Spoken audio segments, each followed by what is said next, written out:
two groups, or more than two groups, several groups, have come out and warned about 48 hours ago now that there would be a massive attack on the banking system, the financial sector in Europe.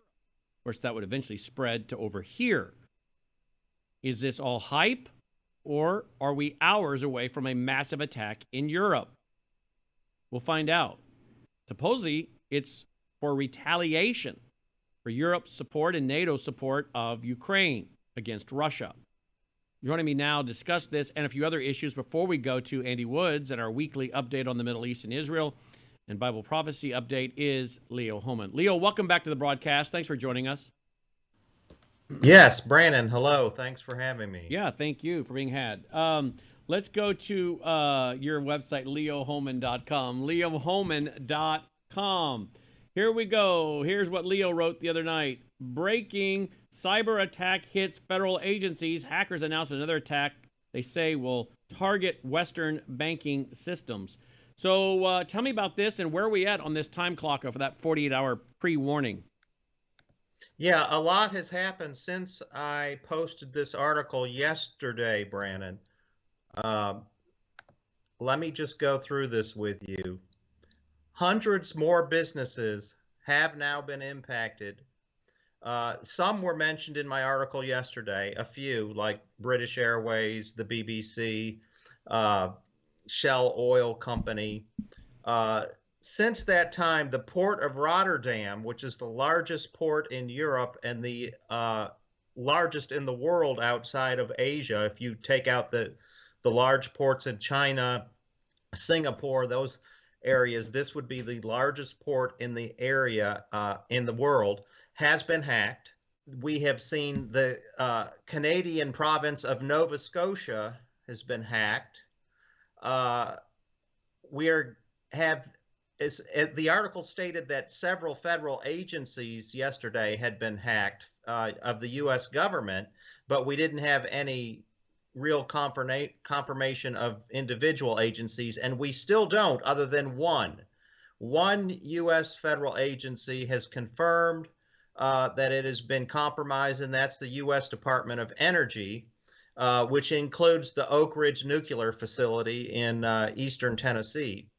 As I mentioned, oil and gas companies have been targeted. Shell Oil, BP is another one. Insurance companies, several in the UK. And most of this information, we're getting more out of the UK than we are out of the US. Apparently, UK companies are a little bit more transparent. Maybe they can be due to their laws, or I'm not sure, but we're getting a little more out of the UK than we are the US. The Ernst & Young has reportedly been hacked. Now, this is one of the largest accounting firms in the United States. There's four massive accounting firms. They call them the Big Four, and Ernst & Young is one of them. They've been hacked. Their books have been compromised, and they keep the books, Brannon, for the huge companies: Walmart, Amazon, Tractor Supply, Target, AT&T, Verizon, Coca-Cola, FedEx, CVS,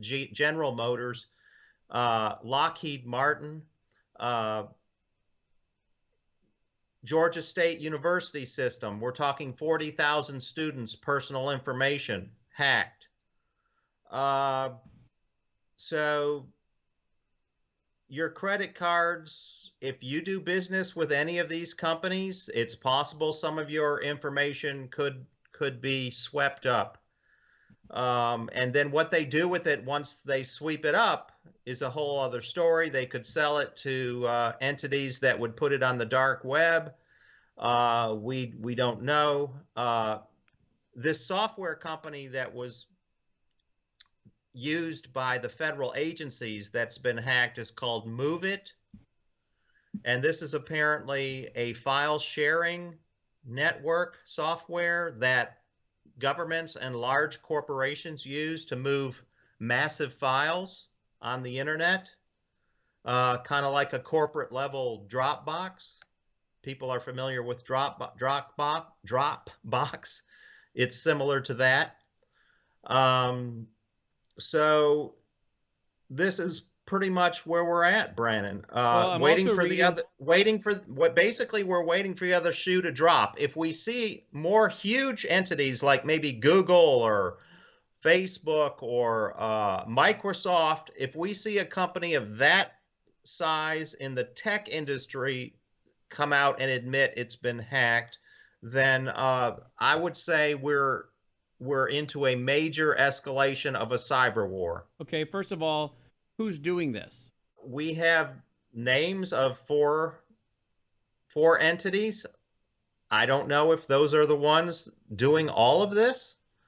They're named in the article. They have very strange names, so I'm going to have KillNet, Anonymous Sudan, one called Revil, Revil. You can see the word evil in there.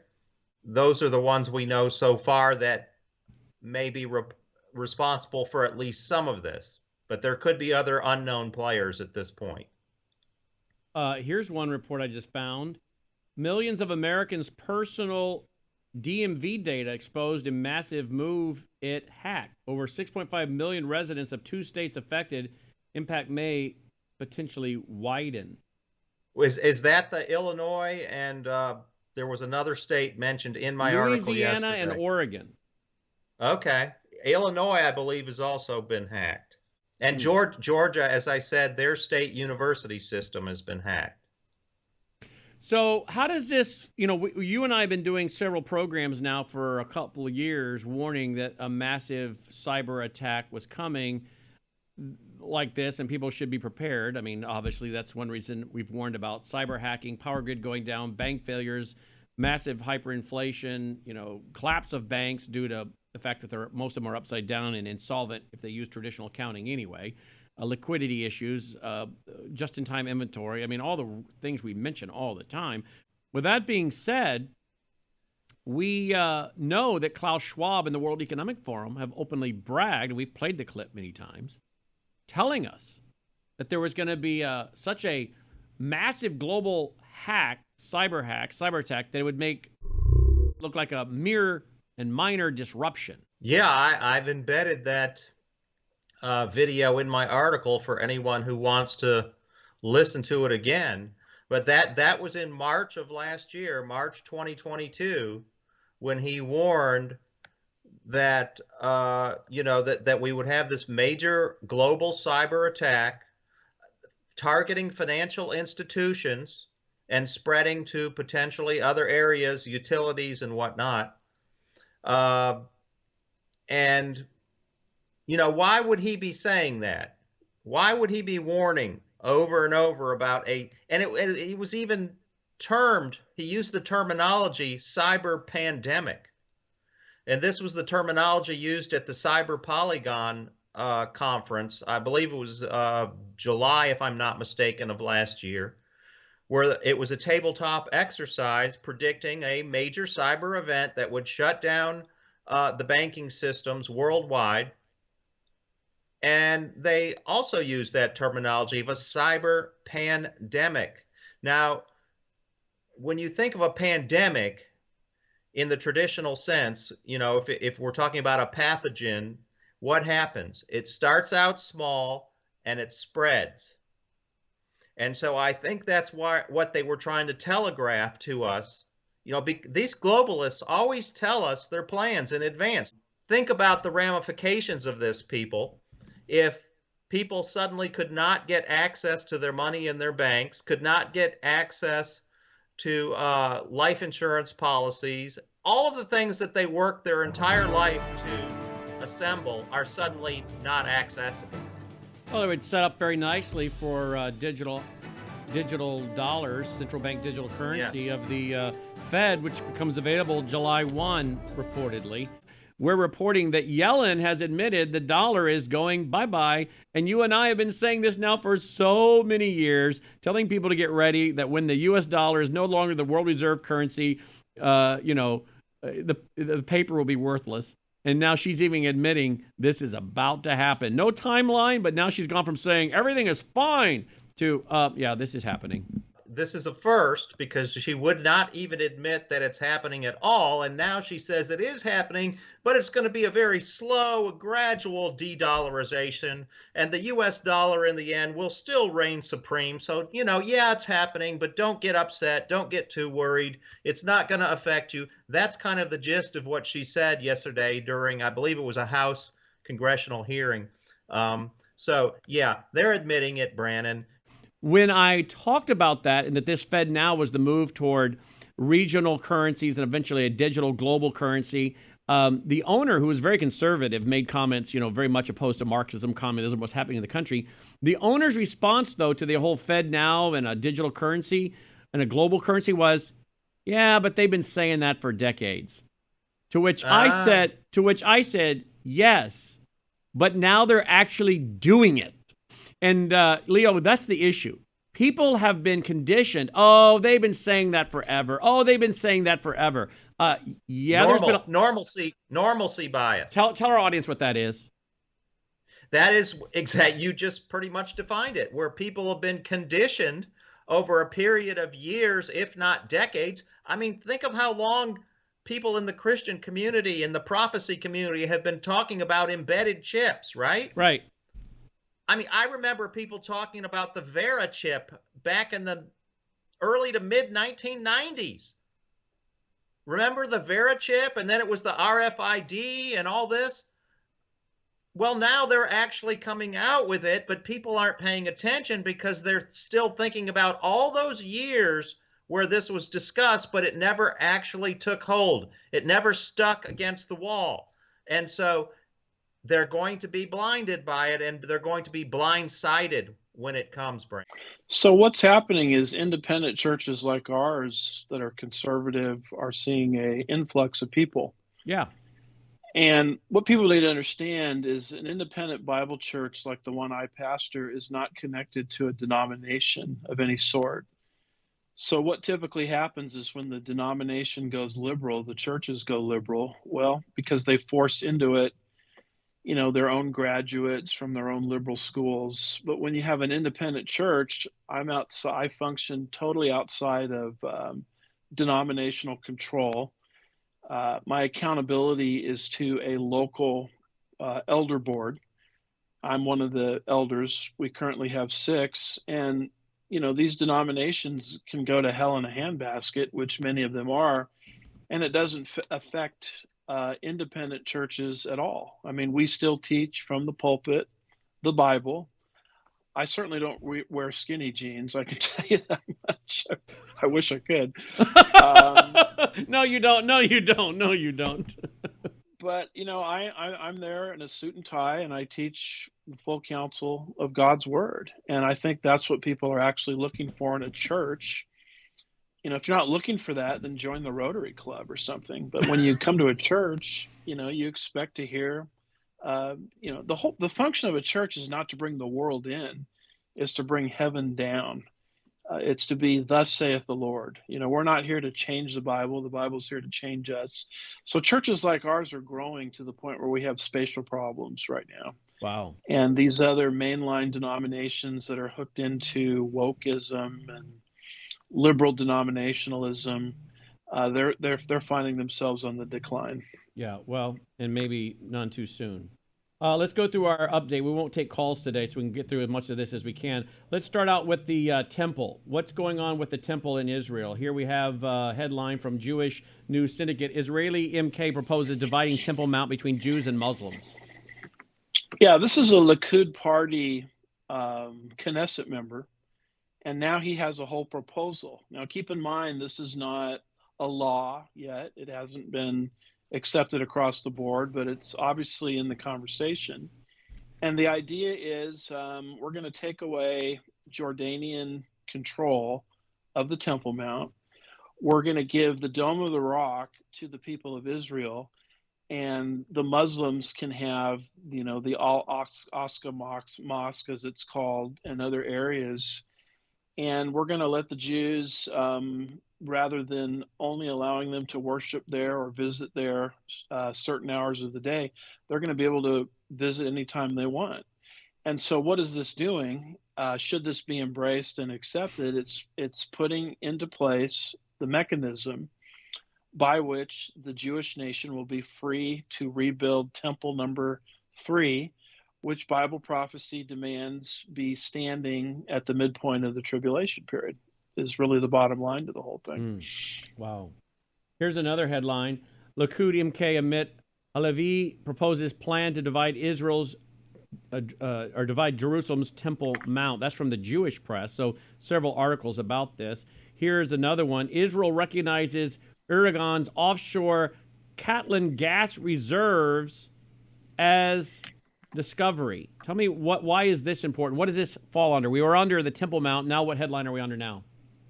Well, this would be Gog Magog. Okay. And it relates to Ezekiel 38, verse 13, really verse 12 and verse 13, which anticipates that when that invasion occurs that the book of Ezekiel talks about, the motive of the attacker will be wealth.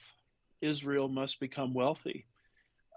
So what people need to understand is, and I have the quote there from Mark Twain there in the PowerPoint if you're interested in that, but Mark Twain visited that part of the world in 1867, wrote about it 2 years later in his book called Innocents Abroad. 1869, he says there's nothing here but sand and dirt and a barren expanse. And what Bible prophecy predicts is Israel would not only become a nation again, but she would become phenomenally wealthy to the point where she would actually become the envy of the attackers that are described in Ezekiel chapters 38 and 39. So when Israel talks openly now about natural gas discoveries in the Mediterranean on her northern coastline, when she talks openly about oil discoveries within the nation of Israel, when she talks openly about more and more gold discoveries, literally what you're seeing, being put into place is the wealth of Israel is returning, just like God said, and that's furnishing the appetite for the attackers in Gog Magog. Well, here's another headline: Times of Israel normalization on agenda as Blinken, Secretary of State, heads to Saudi Arabia next week. This, of course, all fits with Gog Magog, and we were talking earlier last week with you about the fact that you would have Israel. Israel's now cutting deals with Saudi Arabia. Saudi Arabia's cutting deals with China, and that now they're going to find themselves right in the middle. So when the conflict happens, Gog Magog, Saudi Arabia is going to sit there with their hands up in the air, saying, "Wait a minute, I'm friends with both sides. We don't want to get involved here." Yeah, I mean, we never had an explanation until recently concerning why Sheba and Dedan, Saudi Arabia, would protest this invasion, because the Bible prophecy indicates that she will. Well, what's happening is Saudi Arabia is being pressured, and actually who's doing the pressuring is Blinken of the Biden administration, pressuring Saudi Arabia into entering into the Abraham Accords with Israel, which are normalization agreements. All Saudi Arabia has to do is acknowledge Israel's existence, and then Israel opens up to Saudi Arabia trade, travel, tourism, and technology. And as that normalization agreement happens, now you have the pretext in place for Saudi Arabia or Sheba and Dedan to protest the invasion. We didn't understand why she would protest earlier, but now we're getting a clear explanation of it as the God of the universe is setting the stage for the final act in his word. Yeah. Look at this headline from Epoch Times. China, Iran, and Russia. There's your Gog Magog, some of them. China, Iran, Russia working closely together to undermine the U.S., say experts. Dr. Woods? Well, yeah, that's a fascinating article because it goes into depth on how these three are working with each other at every possible level you can imagine. In fact, the article goes on and says they're pushing Saudi Arabia out or icing Saudi Arabia, which relates to what we were just talking about a little earlier, why Saudi Arabia is not part of this invading coalition, but rather a protester. China, I think, is referred to in the Bible as the kings of the East. Persia is Iran. Rosh is Russia. I mean, all three have a major role to play in the end times when you study out everything God has to say about these different nations. And so as a kind of stage setting, the big three, as I call them, have to start cooperating with each other. That's obviously happening. These big three are cooperating with each other at every level imaginable, economically, militarily, and I think that's the prophetic significance of that article from the Epoch or Epic Times. Let's switch over to Babylon. We'll go to break, come back, finish it up. Now let's talk about Babylon. We've talked about the Temple Mount. We've talked about Gog and Magog, now Babylon. Here's a headline. Iraq to build 5 new residential cities. Iraq to build 5 new residential cities. And as the listeners that are regulars know, Dr. Woods and myself both have written books and done lots of radio and TV saying we hold to the position that when the Bible speaks about Babylon, 58 miles south of Baghdad, it means just that. It does not mean Washington, D.C. It does not mean New York. It means literal Babylon. And people say, well, how could that be? There's really nothing going on there. Well, then we found out there's the Fall Port, billions and billions of dollars to be a major, if not one of the, if not the most busiest, largest commercial site in the world. The Fall Port in Iraq, and it'll be operational next year. Or is it actually operational this year, completed next year? I think that's what it is. Operational this year, completed next year, 2024. And now we see they're going to build 5 new residential cities. Is Iraq and that area around Babylon coming to life, just as the Bible said, just as Israel rose out of the desert? All right, joining me now is Dr. Andy Woods, andywoodsministries.org. Dr. Woods, here we go. People wanted to doubt Israel rising from the sands, the nation of Israel that the Bible predicted would once again be a great and mighty nation with an air force and so much fruits and vegetables and providing fruit to the world and technology and returning to the original form of money, the shekel, returning to the original language, the Hebrew language. And boy, it happened. People mocked that idea, but it happened. Then they mocked the idea that another earthly kingdom could rise, and that is Babylon, where Satan will base his new world order from.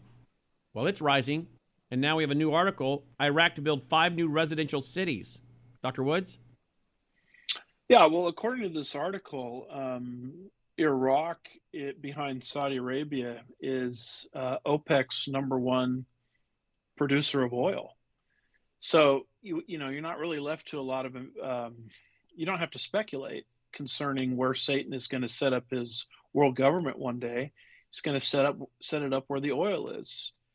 And all he'd have to do is annex a few surrounding countries, and he, within an instant, would probably control somewhere, around 40% of the world's oil supply. So why is it so hard to believe that Iraq or Babylon would become the, center of global power in the last days? It's not a stretch of the imagination at all. Then you factor in these cities that they're building, these apartments and so forth, to the tune of $7.7 billion, billion with a B. And this particular article lists about 5 areas where these things are going to go up. And one of them right there is Babylon in central Iraq. So, we're to the point now where you no longer have to speculate as to how God is going to fulfill his word. And yet, a well-known Bible teacher who's on radio told me in a conversation the other day, he said something about New York being Babylon. I was like, are you kidding me? Are you kidding me? I mean, come on. I'm shocked at some of the gray-haired preachers that are still not buying the idea that when the Bible says Babylon, we can trust it means Babylon. And I was like, wait a minute.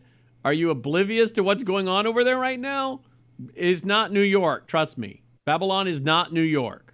But yeah, well, I get booklets and books people send me about that New York issue constantly. One guy sent me a book and he had a cover letter and said, I've got 3,000 footnotes. And I'm thinking to myself, well, you're going to need all those footnotes to prove what it is you're trying to prove, because it's impossible to prove it because you're on the wrong continent, number one. Babylon, Babylon always means Babylon in the Bible. It's what the linguists call a technical term, a term that always means the same thing every time it's used. It's like the word Jerusalem.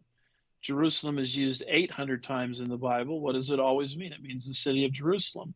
Babylon is the exact same way. And so, only if you decide to become what I would call a replacement theologian, replace the name Babylon with Rome, or replace the name Babylon with New York, and move into kind of a silly putty allegorical method of interpretation, can you make your interpretation work? But it's to the point now where it requires almost no faith to take God at his word, because that's where the majority of the world's oil is. That's where they're building this port that you talked about a little earlier. And that's where they're building these 7.7 billion with a B in residential cities. Let's go to globalism now as we wrap up here. Digital health from the European Commission. Digital Health Commission and WHO launch landmark digital health initiative to strengthen global health security. We dealt with this on our show last week, and what was so shocking is that the World Health Organization is going to work with the European Commission to do this, which fits with the idea of a one world mark of the beast kind of technology coming out of Europe, the European Commission, which fits with what you and I have been saying. This whole system is going to be a Eurocentric world government system. And now the whole foundation for the WHO's mark of the beast technology, digital passports, social credit scores, is going to be built on the technology platform of the European Commission, which leads again to a Eurocentric world government. Yeah, and keep in mind what Jean Monnet said in his memoirs. I think he died in 1978. I have the quote there actually in the PowerPoint I sent you. But basically what he says in his memoirs in 1978 at the very end of his book is we've got to dump nation states because our problems are global and an individual nation can't solve our global problems. And then he says in that particular quote, Europe is just step one. It's step one on our route to a one world government. And this whole concept of the WHO cooperating with Europe to bring in this digital ID system fits perfectly with the Monnet method. Indeed. The father of the European Commission, the father of the European Union, Jean Monnet, who called for a global supra-authority. Global supra-authority. Here we go. AndyWoodsMinistries.org, AndyWoodsMinistries.org. You can listen to his show every night on my channel, WVWTV.com at 9 p.m. Central. 9 p.m. Central every night, WVWTV.com and on demand. Thank you, Dr. Woods.